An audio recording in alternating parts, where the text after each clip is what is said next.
Alright, so, Book 3, Magelord. This book starts out in the beginning with the main character receiving lands for dutiful service.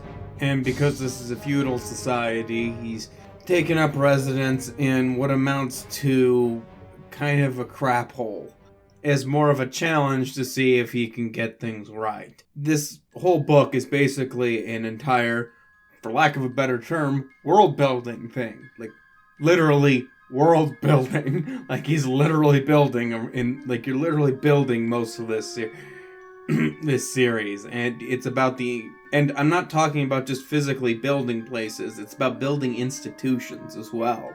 A constant theme of this book seems to be a reminder that building institutions is probably more important than anything else. There's much to be done about raising, quote, high mages, which are just mages that are more powerful, and how you distribute that equitably. You can't just give it to the people persecuting the war, because then they won't have the infrastructure, and one side gets more powerful, and that will create more issues later down the line. So the series is really into talking about how you build up a proper institutions, and don't just rely on people's basically goodwill, because when did we beat Japan at anything? Now we are showing you fire prevention headquarters. Oh, Sanagan, too late. But yeah, anyway, our main character gets new lands in Sevendor, which is a none too prosperous land with neighbors that are as nice as people who have pronouns in their Twitter bio. Yep, I'm just gonna piss off everyone.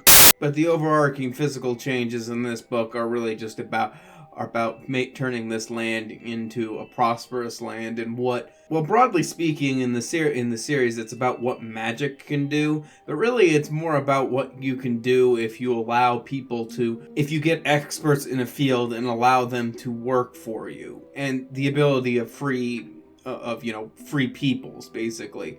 One important thing about our main character is he's often quoted as saying, "I hire good people and get out of their way," which I feel is like a necessary thing in most societies. I remember specifically there was this one instance in which Min was testing Pentandra about something that he knew and she knew, but she didn't know that he knew, if that makes any sense. Everybody got that?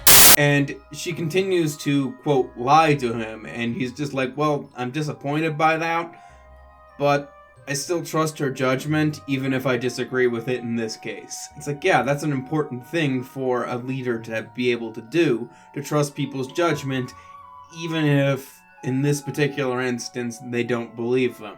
The way they build up the institutions in this is very, realistic. This is what you would need to do to create the society with mages in it, I think. To that end, one of my major complaints about the first book is I didn't feel like a lot of specifically the apprentice characters, got much personality. In this, both of them do. There's some problems with it. It's kind of, at parts it feels like they're kind of just telling you this, but it's done in sort of a memoir style, so the character gives examples as well, so I don't think it breaks the rule of show don't tell. It's made mention that one of the apprentices, Rondel, has an affinity for Earth. But this goes after describing his personality as being kind of someone who likes to sit back, wait, and analyze, and not make a move unless he has to. And I don't know how intentional this is, but I liked that, classic four elements things, earth, wind, air, fire, yada yada. You've all seen Avatar: The Last Airbender, I assume. The characters that have certain affinities for these elements do tend to also be have personalities that kind of represent our understanding of that. Our main character, Min, is said to have a particular fondness for fire, which, that's not surprising. The guy is passionate, driven, and he's constantly striving for change. It turns one thing into another thing. Whether it turns ore into a sword eventually, or, more aptly, wheat into bread. I don't know, that's just one little thing I noticed in the series that I felt like bringing up. It's a good use of that motif, I guess I should say. There's more world building elements into this too. You get more of a mention of the past and such. And this is the first book that brings up a big overarching plot point that comes up throughout the series, the quote-unquote Forsaken. Apparently, Pentandra's dad is part of a group that deals with these people in a way that they don't remember. And I do have to say that the twist on what the Forsaken actually are, when you finally get there, I'm not going to spoil it, makes them in some ways more scary than the Forsaken you would find in the Wheel of Time, and less scary than them. But suffice it to say, it's a clever world-building element that gets revealed in time, and I'm probably going to flat out say it in the next book review if you haven't seen, if you don't know what I'm talking about. So, fair warning. In this book, we also get one of the most important things going forward, the quote-unquote snowfall. The important part about that is it's kind of a novel thing, and you're dealing with immortals, so something novel is kind of important. And our character gains access to a unique resource that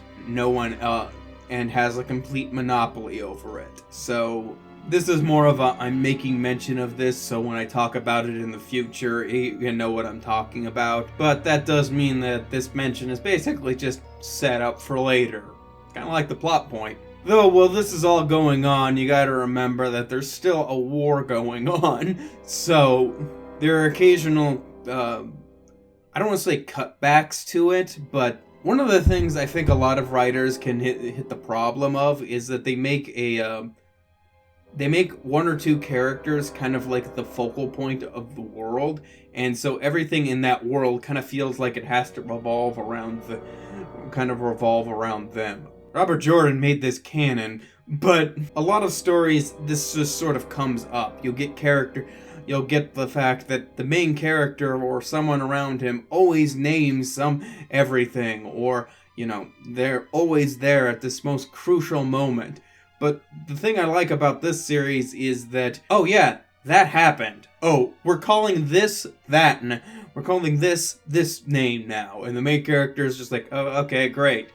It gives the sense that this world is, again, a living world that doesn't revolve around our main cast. It's a world, you know, everyone's the hero of their own story, and the hero of this story is Min, but there are other heroes in other stories. So yeah, that's my review of this book about a guy who goes by a title that is a common problem solver saving humans from weird alien threats.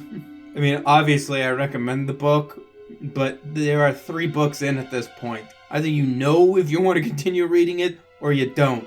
From this point on, I'm basically just going to be talking about it. Behold now, the terrible vengeance of the Forsaken!